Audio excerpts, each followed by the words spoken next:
Morgoth's defeat in the War of Wrath marks the end of the First Age and the beginning of the Second. Point of reference, The Lord of the Rings chronicles the end of the Third Age. So how long is an age? They're as long as Tolkien wants them to be, damn it! They're roughly as long as Middle-earth can last without a devastating war which occasionally changes geography. So the First Age was 590 years. The Second? 3,441. Yes, a lot more peaceful around here now that Noldor have gone. They haven't all gone, of course. You know, Galadriel's still here, Gil-galad, Celebrimbor we haven't mentioned yet, he's interesting. And, well, yeah, Maglor's around here somewhere. And Elrond and Elros actually are only 1/8 Noldor. They're 3/8 human, which is enough. They get the choice. Are they going to be human or elf? This is one of the bits where Tolkien's lack of detail really, really kills me. I read those few sentences 100 times, pulled them apart, put them back together, and then yelled at the book. But why does Elros choose to be human? Him and Elrond, they're twins, they've lost their parents, they've spent all their time together so far, suddenly they don't ever want to see each other again? There followed much pacing, mulling, and sulking. I didn't get much further.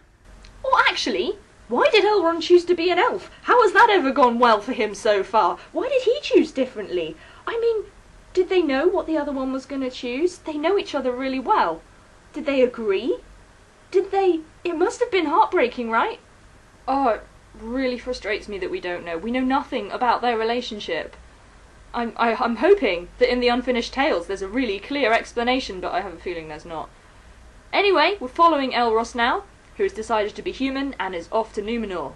Númenor is this beautiful star-shaped island off the west of Middle-earth. And I'm trying to shake the feeling that it's the Valar's genetic engineering project, like we'll take a few select humans, or an Elros who was part elf, he can be king of them all. There we go, we've weeded out all the nasty common blood who sided with Morgoth. What can possibly go wrong? Who's the bravest, most loyal, noble character in Lord of the Rings? Who can you think of who basically doesn't make any mistakes that you can bring to mind? I submit Samwise Gamgee. A hobbit, and even by lowly hobbit standards, he's not even from a very good hobbit family. I also submit to you, there was nothing wrong with Feanor's bloodlines. So put that weed in your pipe and smoke it, you ridiculously elitist Númenorians. Having said that, it does seem to work for like 2,000 years. That's right, the last 17 videos, we covered about 500 years. We just covered 4 times that. Keep up. Okay, so they live on Númenor, doing, you know, what wise people do. They're writing history books, they're ascending this tall pillar mountain in the middle, and they can just catch a glimpse of the island of Valinor, where the Noldor now live. They also build ships, and take corn and general wisdom to the poor undeveloped savages living back in Middle-earth. Not the elves, the humans down south. This is the bit where I really thought Tolkien was going to get in trouble for plagiarising the Bible, because you read through this long list of kings, like the Book of 1 and 2 Kings, and none of them have a name you can pronounce, like the Book of 1 and 2 Kings. No cookies for the smart ass who says David. But then, because, you know, they're very wise, they start to realise, hey, the elves, who are kind of related to us, some of them, they live forever, and we don't. That's not fair! So the Valar send a few elves over to Númenor as messengers, like, hey, death wasn't meant to be a punishment, at first. And we don't have it easy, you know. We get really bored hanging around here. At least you don't get bored. Ooh, that is their smackdown winning argument. Surprisingly, it doesn't comfort the Númenorians much. I don't know why. So now there's this split between people who are annoyed with the Valar and people who still want to be friends with them and with the elves. And that faction is called the Elendili, the Elf Friends. Aragorn's ancestor, Elendil, was named after these people, not the other way round, because that confused the crap out of me. The kings of Númenor lose all respect for Eru Ilúvatar, and they start basically researching the Philosopher's Stone so they can live forever. The split between them and the elf friends gets wider and wider until all elven languages are banned, and if you're an elf friend, you have to pretend you're not. They do have a token good king, Tar Palantir, who is like the white sheep of the family because he likes elves, and he has only one child, a daughter, and he gives her a good elven name, Miriel. The name of Feanor's mother, that's not weird.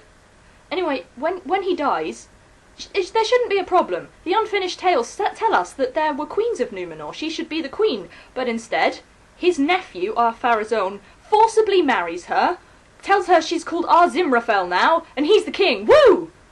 And nobody complains. Nobody even goes, You do know she's your cousin, right? I don't have a little meme for cousin Seth. Surely there should be one by now. Yep, he'll do. And into this crapsack steps Sauron. The fascinating thing about Sauron is, reading Lord of the Rings, I couldn't have been less interested in him. But reading the Silmarillion and looking back at Lord of the Rings, it looks like he's acting out of character. Because they call him Sauron the Deceiver, but it's really hard to lie and manipulate and, you know, control people when all you've got to work with is a giant eyeball. Sauron in the First and Second Ages could change form. I mean, we've already seen him do werewolf and how well that worked out for him.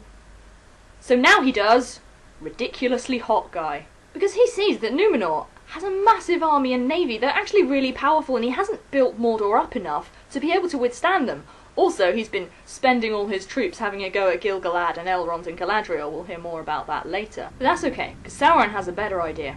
He gets himself captured by the Númenorian ships. Now, they totally don't trust him. They're not completely thick. They take him back to Númenor in chains. But then he's exactly where he wanted to be. All he needs is to get the king to listen to him, just for a second. And in 3 years, Sauron is the king's chief advisor. I think we have to be kind of in awe of his psychology skills here. Not admiring, because he's evil, but in awe. How? Even taking the fact that Ar-Pharazôn's totally stupid, that is impressive. So seeing that Sauron's totally in with the king, the rest of the king's council of advisors start fawning over him as well.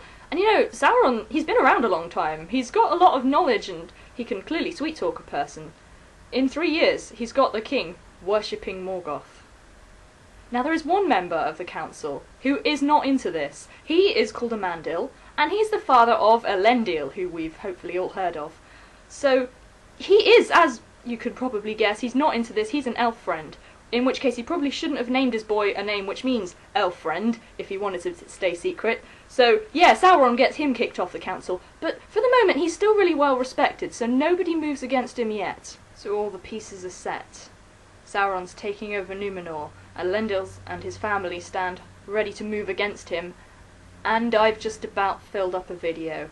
So, hope you enjoyed the exposition. Yeah, next one, hopefully, should be a bit more action-packed.